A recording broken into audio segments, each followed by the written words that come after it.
Good morning, Miss Joanne.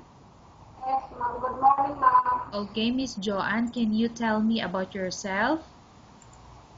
I'm Joanne Gulunan. I'm 30 years old, single, and I came from Pindongan, Siangan, Ifugao. Okay, I have few questions for you to answer, so let's start. Why do you want to work as a maid? To help my family in our finances, ma'am. Okay, why you choose Malaysia when there is a lot of other country?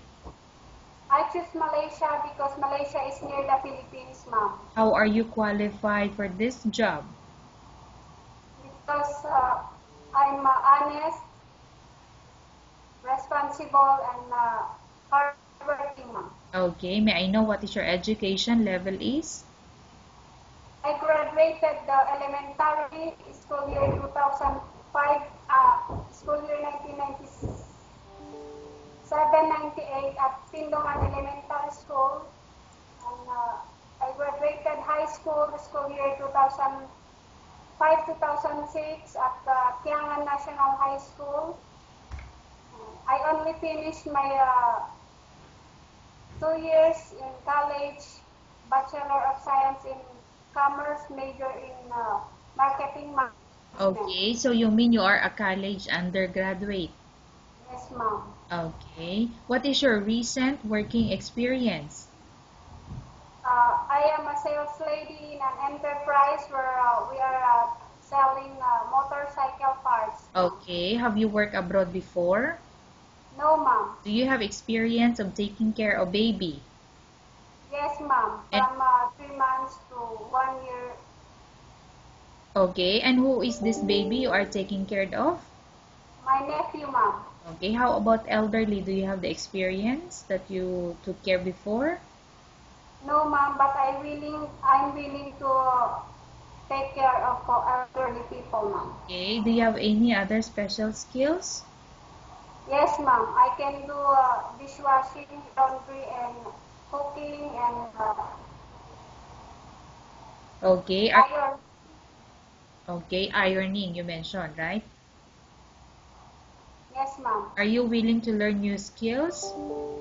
Yes, ma'am. Are you willing to work with a family where the mother-in-law or any relatives stay together? Yes, ma'am. Currently, are you still working now?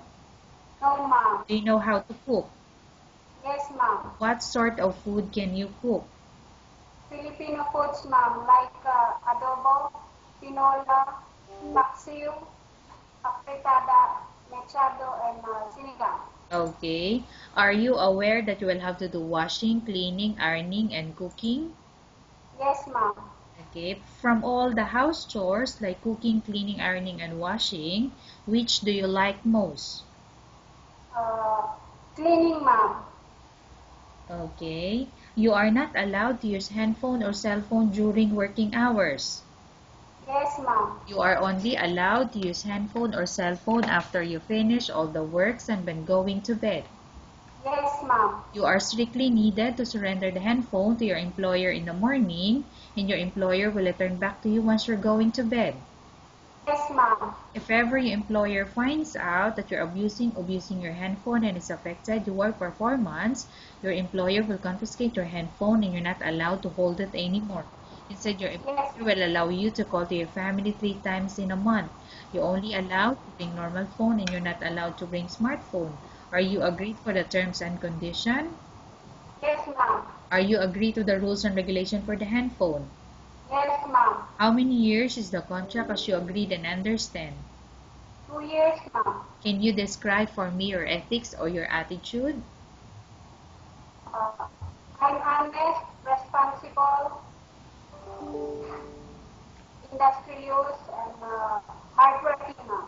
Okay. How can you assure to us that you will work hard in Malaysia? What will you do? I will work hard in Malaysia because I want to help my family in our finances, ma'am. Okay. Can you promise not to use the telephone without the permission of your employer? Yes, ma'am. Can you promise not to put on makeup but to dress properly while work? Yes, ma'am. Can you promise not to invite friends and relatives without the consent of your employer? Yes, ma'am. Okay. Can you promise not to ask for advance salary from your employer under any circumstances? Yes, ma'am. Do you really understand of the rules and regulation of the agency? Yes, ma'am. Do you pay any placement fee for you to come to Malaysia to work as a maid? No, ma'am. Do you have any history of sickness, example breast cancer or any other illness? Yes, ma'am. Okay, may I know what history of sickness you have? Urinary tract infection and ulcer, ma'am. Okay, so UTI and the Ulcer, ma'am. ulcer, okay. Have you suffered from any serious illness? No, ma'am. Okay, do you smoke? No, ma'am. Do you have any tattoo in the body?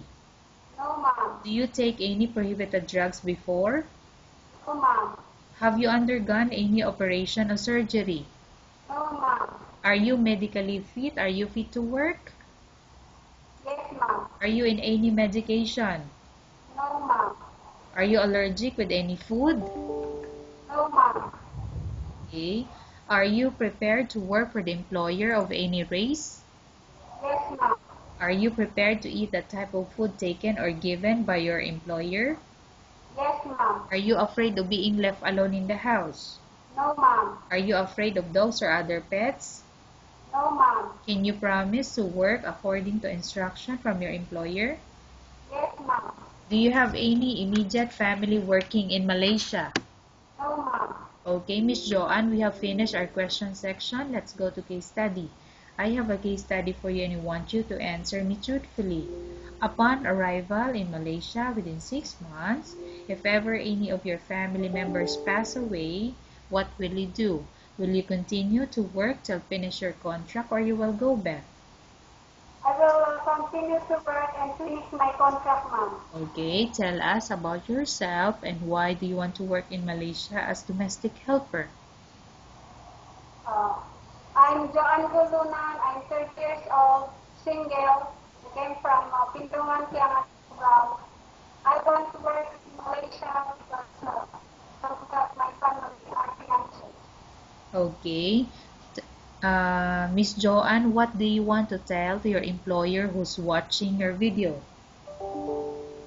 Ma'am, please choose me because I am hardworking, responsible, and I'm dedicated to my job.